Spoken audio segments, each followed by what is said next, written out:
All right, so the Clippers and the Thunder just matched up in what was one of the more fun games of the season, a Western Conference battle between two teams who have been off to a very solid start. I'm going to talk very briefly about the Clippers because I actually have a video on them that I just did.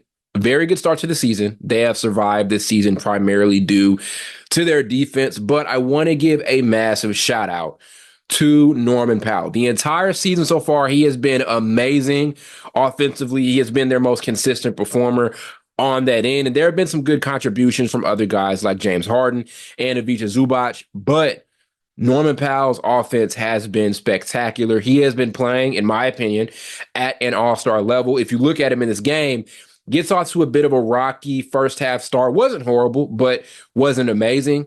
Then the third quarter happens and the Clippers rally. They have this big comeback, coming back from down 20. Amazing play on both ends of the basketball. And Norman Powell just goes on this ridiculous shot making display off the dribble.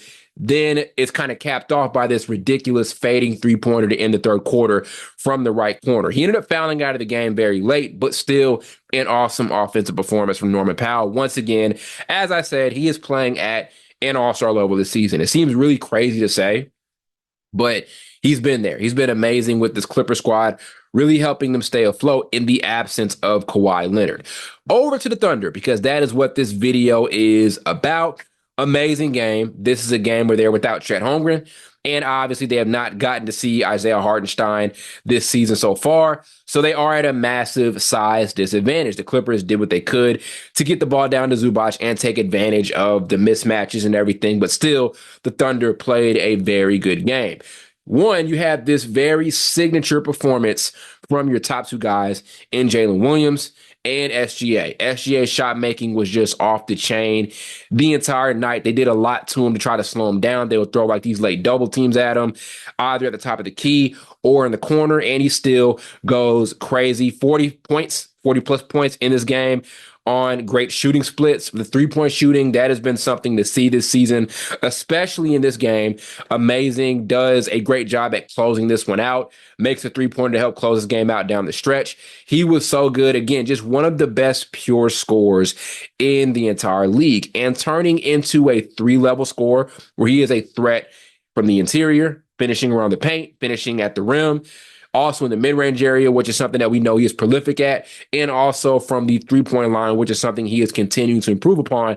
That is going to be key as he tries to mold into like this number one option, championship level sort of player, right? We know he's a number one option. We know he's an all-star and an all-NBA caliber guy, but the key behind him getting this Thunder team over the hump will be him continuing to unlock different parts of his offensive game in the scoring bag.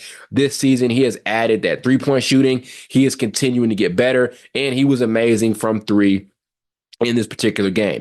Jalen Williams as well, also continuing to grow as a three-level scorer. Great finisher at the basket, very crafty, can finish over and around guys, can also finish in the mid-range area, but also he is growing as a three-point shooter. This is the highest volume of three-point shots he has taken. He has been efficient around 38% from three, which is a little bit of a climb from last season.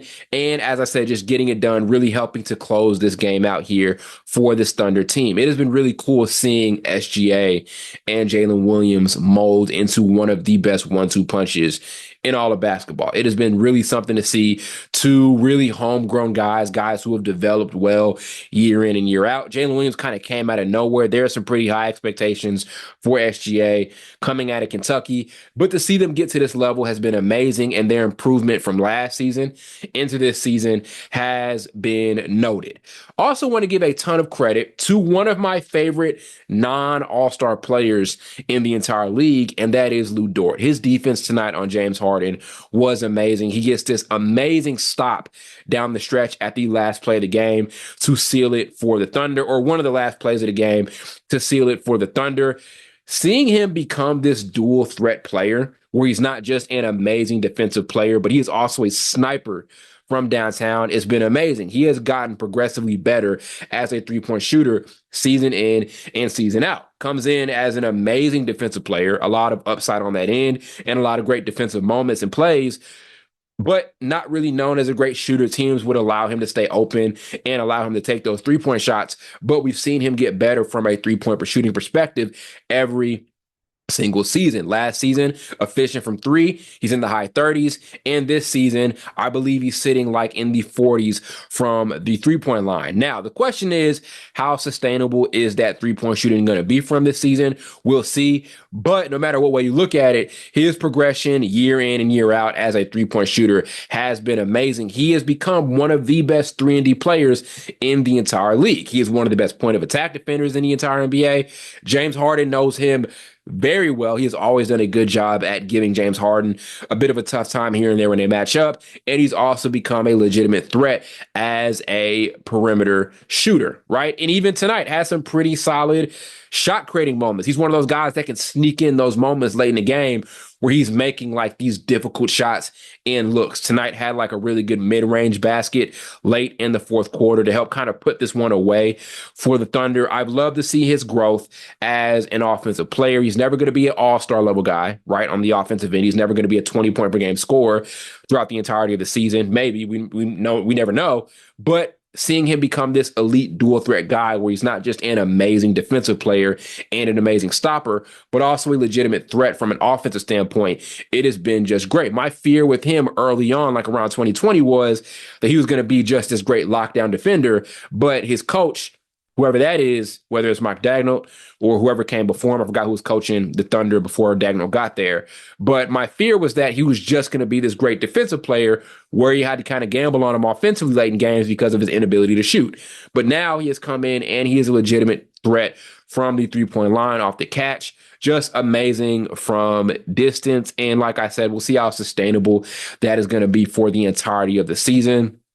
But the signs are there that he is going to continue to get better and mold into a legitimate 3-point threat. He did it last season and he's doing it so far here this particular season. This is going to be a very difficult stretch for the Oklahoma City Thunder moving into the NBA Cup, in-season tournament, whatever you want to call it, and having to do so without any size, right? You're without Chet Holmgren, who is one of the best defensive players in the entire league. And when you're without your best shot blocker, that means there's going to be an opportunity for you to give up a lot of points in the paint. And that is the massive difference maker for a lot of teams, right? Your defense is what it is a lot of times based off of how many points in the paint you are simply giving up. That is going to be a huge thing to watch out for moving into this season or moving into this stretch of games as they're without Chet Holmgren, who I think by the time he got hurt was the number one shot blocker in the entire league. I'd have to go back and check. Tonight did a pretty good job from a paint defensive perspective, especially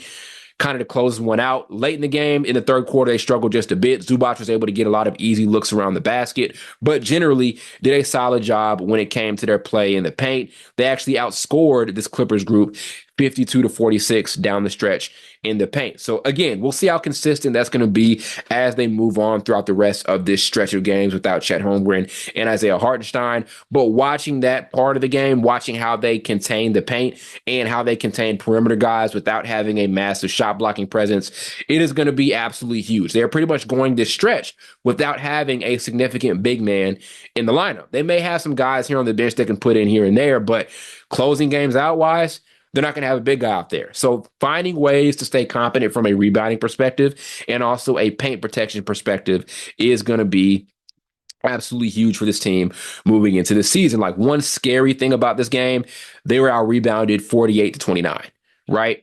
And offensive rebounds, it was 15-9. So they were able to get away with winning this game, but that is going to be something to look out for over this next stretch. How well they're able to maintain themselves as a presence down low, defensively, and also on the boards, because they're going to be teams who know how to take full advantage of that. So, example, let's say you're playing a team like the Golden State Warriors, who they ended up seeing just last night, who can offensive rebound. And the scary thing is, not only can they offensive rebound, but they have amazing shooters. And when you offensive rebound, one of the number one things you have to watch out for is giving up 3-point shots off of offensive rebounds, right? That is going to be massive as they continue to face like elite offensive groups as the season progresses without having Chet Holmgren and Isaiah Hartenstein, right? So you were able to get away with it a bit because of this Clippers team and their lack of offense here and there. But once you start playing better teams who have higher and more prolific scorers and more prolific three-point shooters, that is something to watch out for. And that's where the lack of size can significantly affect you. You're going to give up a lot of second chance points, and sometimes those second chance points are going to be open three-point looks off of offensive rebounds. So that's something to watch out for. But again, love the way the Thunder played in this game. Amazing production from Shai, one of the best games of the season for him. Amazing game from Jalen Williams. Like I said, just one of the best 1-2 punch games from this particular group this season, and also solid production all around from a number of guys. Lu Dort was amazing. Isaiah Joe was also great. I love the way that he comes in the game and competes defensively. Love how they include him in like these screening actions and they have him slip into space, and he gets a lot of his looks from there. He's one of the best in the league at that. When it comes to being a shooter and screening on the ball and being able to slip into space, he gets so many opportunities off of that. Love the Thunder, love the way they produced. And like I said, we'll see how sustainable it's going to be throughout this next stretch of games where they're going to be without their size guys with Isaiah Hartenstein and Chet Holmgren moving forward.